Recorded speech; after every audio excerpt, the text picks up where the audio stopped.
नाचना चाहेंगे, है ना? तो क्या कहेंगे कि मस्ती भरी रात है,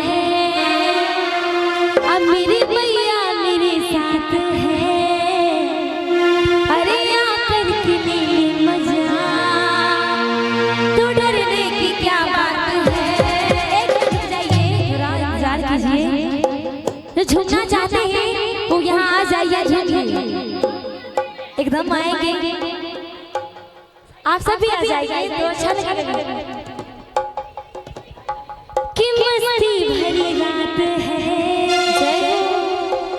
मेरे मैया मेरे साथ है,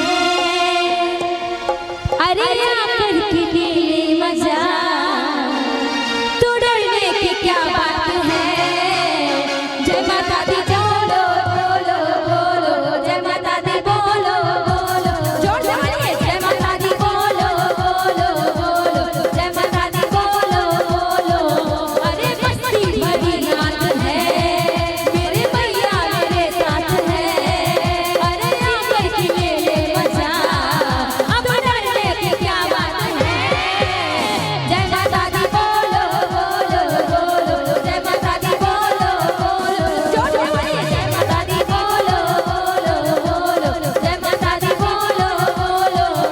की दीवानगी दीवानगी, दीवानगी दीवानगी, जग पे चढ़ के बोले, बोलो जय माता दी बोले, माता दी बोलो बोलो, जय माता दी बोलो, जोर बोलिए, जय माता दी बोलो बोलो बोलो, जय माता दी बोलो बोलो। और और क्या कहते हैं, माँ जो है अपनी बच्चों से कुछ नहीं मांगती है, और मांगती है तो क्या मांगती है, बस प्यार मांगती है, तो वो हम लोग दे रहे हैं यहाँ पे। तो क्या कहते हैं कि फूल भी ना मांगती, बहार भी ना मांगती, कि फूल भी ना मांगती, बहार भी ना मांगती, ये तो बस भक्तों का प्यार मांगती। बोलो जय माता दी, ये तो बस भक्तों का प्यार मांगती, बोलो जय माता दी। अरे फूल भी ना मांगती, बहार भी ना मांगती, फूल भी ना मांगती, बहार भी ना मांगती, ये तो बस भक्तों का प्यार मांगती। बोलो जय माता दी, ये तो बस भक्तों का प्यार मांगती, बोलो जय माता दी, जय माता दी, जय माता दी, जय माता दी, जय माता दी, जय माता दी, जय माता दी।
चलिए बहुत बहुत धन्यवाद।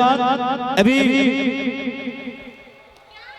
मैया ऊंचे ऊंचे पर्वतों में मैया का डेरा है और लोगों के मन में भी उनका डेरा है। तो एक भक्त हैं मिस्टर संजीव महाजन सर, उनके माध्यम से 501 रुपए का मैया के लिए न्यौछावर है।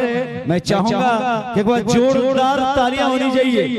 बोलो सच्चे दरबार की। एक बार फिर से आप सबके बीच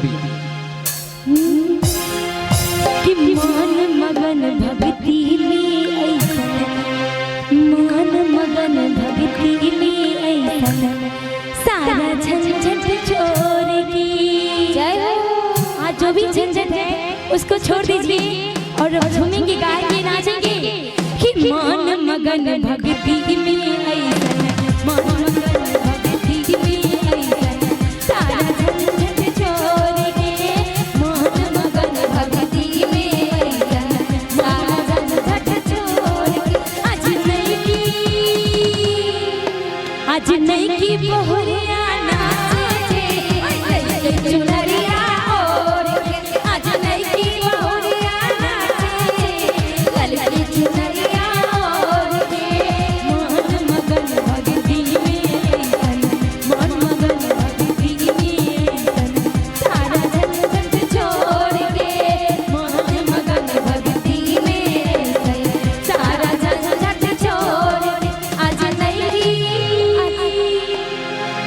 नहीं बहुरिया नाचे ललकी चुनरिया